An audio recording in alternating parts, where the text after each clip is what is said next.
నోపో అని ఇందాక నేను చెప్పాను, అలీ సఫాయి అనే వ్యక్తి ప్యారిస్ బేస్డ్ ఒక థింక్ ట్యాంక్ కి సంబంధించినటువంటి వ్యక్తి చెప్తున్న విషయం ఏంటంటే, ఇప్పుడు ఈ సుప్రీం లీడర్ ముస్తఫా ఖమైనీకి గాయాలైనాయంట. Actually first time air strike చేసినప్పుడే అయతుల్లా అలీ ఖమనై చనిపోయిన రోజే ఈయనకు కూడా కాలుకు గాయమైంది. సో ఈయన బయటకు రాలేకపోతున్నాడు. ఓకే, బయట ఎక్కడ ఇప్పటివరకు ఒక అఫీషియల్ స్టేట్మెంట్ ఏమి ఇవ్వలేదు. అఫీషియల్ గా ఆయన వచ్చి వీడియో ముందుకు వచ్చి మాట్లాడింది లేదు. అండ్ ప్రజలను ఉద్దేశించి కూడా ఆయన ప్రసంగించలేదు.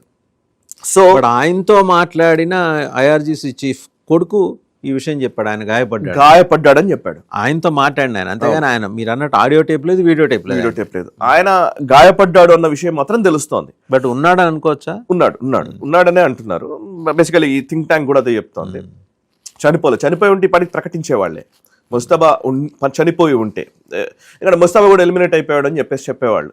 సో ఎలిమినేట్ అయితే దాన్ని ప్రపంచానికి చెప్పాలనుకుంటది అమెరికా, దాన్ని దాచాలనుకోదు. ఓకే, సో చనిపోలేదనే మనం అనుకుంటున్నాం.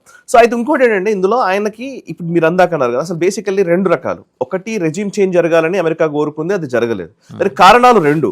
ఒకటి ప్రజల నుంచి పూర్తి వ్యతిరేకత లేదా అనేది ఒక అంశము, వ్యతిరేకత ఉంటే దాన్ని అణిచివేస్తున్నారనేది 2వ అంశం. వ్యతిరేకత లేదా అనంటే వ్యతిరేకత ఉంది అని కొన్ని ఉదంతాలు మనకు కనబడుతున్నాయి. ఇప్పుడు స్పోర్ట్స్ వల్ల ఫుట్బాల్ ప్లేయర్స్ చెప్తున్నారు, ఇంకో చెప్తున్నారు.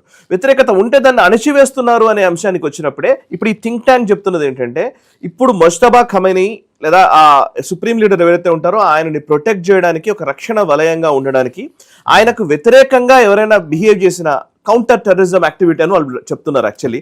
సో అట్లాంటి వాటికి ఒక విభాగాన్ని ఏర్పాటు చేసుకున్నారు. అది